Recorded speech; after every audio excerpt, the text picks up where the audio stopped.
L'autre sujet brûlant français, c'est celui de l'immigration. Avec le couperet tombé hier, le Conseil constitutionnel s'est prononcé sur le projet de loi immigration.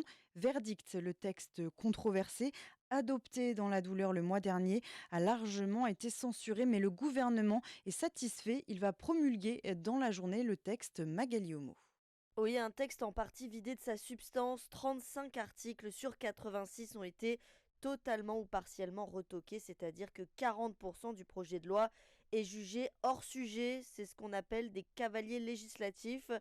Parmi les dispositions censurées, le durcissement de l'accès aux prestations sociales, les restrictions de regroupement familial, l'instauration de quotas migratoires fixés par le Parlement et plusieurs mesures restreignant le droit du sol. Pour la plupart, ce sont des ajouts au projet de loi initial du gouvernement, des dispositions adoptées sous la pression de la droite, ce qui avait irrité le camp présidentiel. Le ministre de l'Intérieur se félicite de la décision des sages. Pour Gérald Darmanin, le Conseil constitutionnel valide l'intégralité du texte du gouvernement.